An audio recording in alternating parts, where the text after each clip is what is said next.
gacha life is? I'm being honest. Do you know gacha life? If you were born in the years 2009 to, I'd say, 2013 to 14, maybe even a bit before 2009. If you were born in maybe, I'd say, 2007 to 2012, you probably have a fair idea of what gacha life is. And to those who don't, let me tell you. And let me tell you why gacha life in 2018, you had to be there. So gacha life is practically a kind of game that you use where you can make your own avatars and make your own OCs, which is original character, and you can practically make a little film on them. Back in 2018, these little films were very popular and they were, you know, in the algorithm. And I'm not gonna lie, I ate that up. I mean, so honest.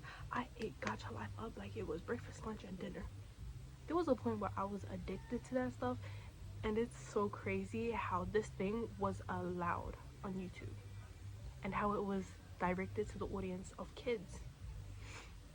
Little me didn't know it, but little me was practically consuming Vampire Diaries and a lot of adult stuff through something that was for kids when it wasn't for kids. Gacha life YouTubers, a lot of them, they make good videos. You know, I think we all know the stereotypical, you know, the ugly princess turns out to be a hybrid individual with so many powers, or stepsister gets married by the CEO, or CEO marries his secretary. Like, this was crazy ass stuff that us as like what 8-year-olds, 7-year-olds to like 12-year-olds were consuming at early ages, and this was considered normal. And the same battles, oh my gosh, that time, that era, you had to be there. I mean, and like the gacha life community had like so much gossip. Like, I remember the developer or the individual who made the game was like brought into some type of controversy because one of these creators had used him and was like saying that they were in a relationship with him, but that man was gay, and there's nothing wrong with that, but that girl was saying that he was with her. How did 8-year-old me know this stuff? And not only that, like when they would have like the videos, and in the videos they would like use famous songs that were like popular at that time. Like, I remember Roxanne was really popular, and then they would like make the video with it, and then they would like use the gacha lives pretending to be the artist and make their own music video. There were just so many things, so many innuendos, so many things kids should not see. And I feel like a lot of kids that also consumed gacha eventually grew up to, or at least be involved in the furry community. And to those who don't know what furries are, I'm not completely confident, but from my knowledge, it's individuals that that dress up in these big furry costumes that depict dogs. Correct me if I'm wrong. And essentially they do very kinky activities. There's nothing wrong with that, but I feel like I might have watched the definition. Please correct me if I'm wrong. I don't mean to be insensitive. Freeze wrong my voice. But back to the video, like, it was just, I just can't get over the fact that gacha life as a whole was created and its main audience were for kids. Maybe originally that wasn't the developer's idea, but think of it, when you put something in a like a cartoonish, you know, when you have, I'm not freaking describe it. When you create something and how it's created is very child friendly appearing, naturally children are going to follow after it. If it follows a type of cartoon style that's really popular among kids and kid TV shows, naturally people are going to think that it's for kids. And I think that's definitely what started with Gacha Life. Gacha Life was very iconic, sure, but there was a lot of things that you could not like overlook. Looking back at it, how is it possible for an 8-year-old to be consuming basically adult spicy stuff at 8? Like, what? What? You know how weird that is? You know how odd that is? You know how illegal that is? And I remember one person actually spoke about it. They didn't talk about how it was like, how, I mean, they kind of did. I want to try and link who they are. If they're not, then I'm sorry. But this person was talking about how he was like, it's crazy how this thing is for children when it's not supposed to be for children.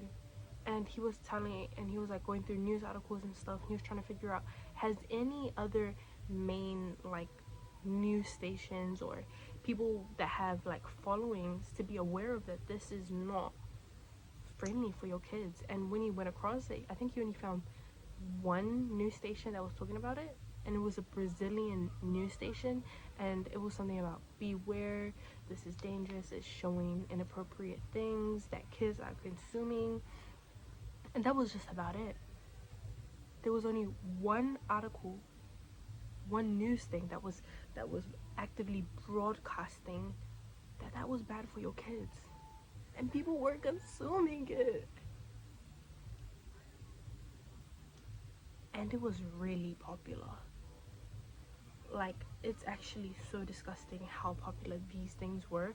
I remember being a little kid and searching like Gacha Life up, and there was whole entire playlists dedicated to showing 18 plus material, graphic content that no one should be witnessing under the age of 18, let alone under the age of 10, under the age of 13. And I feel like a lot of these creators that were making these videos were kids as well. I went through my own little phase when I was a little kid. I think I was 9, and I wanted to make my own movies and stuff. Oh my gosh, don't let me do that ever again. But essentially, it's so bad. You should not be allowing your kids to be consuming such a thing.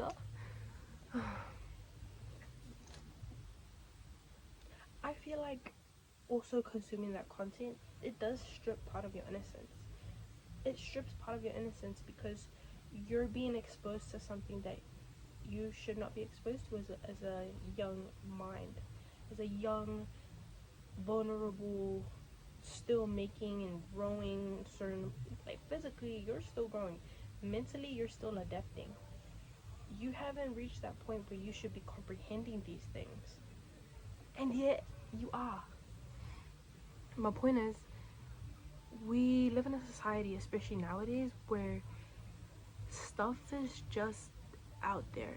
An example for now, like, I feel like that was kind of our brain rot, was Gacha Life. But at least that had like a lot more context. Like, I remember there was like whole entire seasons. I think there was like 3 episodes I watched as a little kid back to back, 3 hours long, an hour each, and they were really good. I remember eating that up, and I was like, oh my gosh, this is so good. She had a secret child. No, Vienna, let's not do that. But definitely, I feel like the whole entire skibbity toilet thing, digital circus as well. I know digital circus is like it's actually a pretty good thing, but I mean, like, when the little kids take that, like when content creators that specifically make brain rot material for little kids, when they take the show out of context and they add like inappropriate graphics of like innuendos, like, there's so many dirty stuff. And I swear the moderation on seeing those things, like, is so bad. And not to mention, some of these videos actually still show up on YouTube Kids, and kids consume those things. It's practically like Alsagate. And if you guys remember Alsagate, oh my gosh, I'm literally a victim of Alsagate too. I used to watch Alsagate in 2017, 18. I didn't realize it was Alsagate until like what I think I found out like last year, and I was watching a video and one of these creators made a video talking about Alsagate, and I was like, wait, I remember watching this shit. My point is, please, if you're a parent, be more careful about what your children are consuming, because even on YouTube Kids, moderation is still gonna suck and there's still gonna be things out there. I was a child that grew up on YouTube Kids at one point as well. I think 2019, 2018 was when I was on YouTube Kids, so I think I was 10, 9, and even then I still see some stuff, and that moderation just needs to get better. So parents, please be careful about what your kids are consuming. I think Netflix would be the most safest option, and watching movies on Netflix on a kid's profile is much better compared to compared to going on YouTube and such. Netflix is a much safer option. So yeah, see you guys, have a great day.